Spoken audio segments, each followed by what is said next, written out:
ហើយចំណុចមួយទៀតគឺជនជាតិគេហ្នឹងគឺ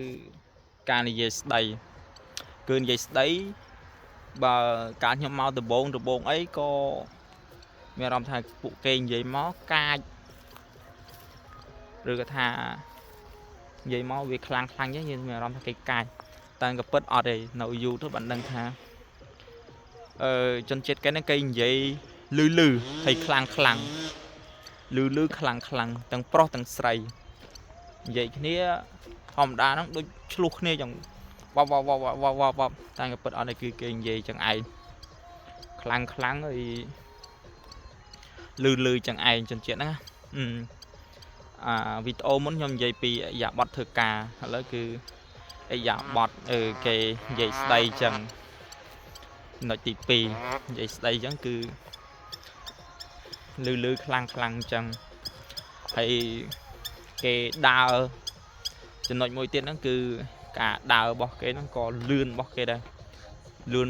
មើលទៅស្វាហាប់ហ្មងលឿននេះស្វាហាប់ហើយចិត្តចិត្តគេចូលចិត្តធ្វើការមែនទែនហើយខ្ញុំមិនដឹងថាក្នុងមួយថ្ងៃគេសម្រាកបានប្រមាណទេឧទាហរណ៍ជាក់ស្ដែងដូចមេនៅហ្វាមខ្ញុំនេះគឺការងាររោងចក្រឃើញគាត់ម៉ោង1ម៉ោង2យប់អីហ្នឹងគាត់នៅទម្លាក់ឈ្មោះបុគ្គលិកធ្វើការម៉ោងម៉ាននៅឡើយទេតែចំពោះយើងបុគ្គលិកគឺយើងដេកលក់ម៉ាសាហើយដល់តែពេលព្រឹកឡើងយើងចូលធ្វើការម៉ោង7ម៉ោង8ហ្នឹងយើងឃើញគាត់មកធ្វើការទៀតដល់ពេលអញ្ចឹងទៅមិនដឹងថាក្នុងមួយថ្ងៃហ្នឹងគាត់សម្រាកបានប្រហែលម៉ោងទេអញ្ចឹងទៅគឺជនជាតិហ្នឹងគឺ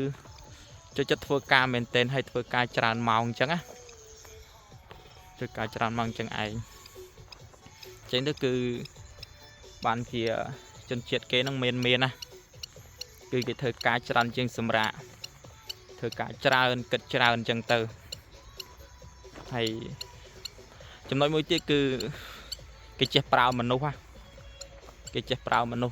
មិនអោយជន់ការងារគ្នាហើយក៏គេប្រើមនុស្សហ្នឹងមិនអោយសល់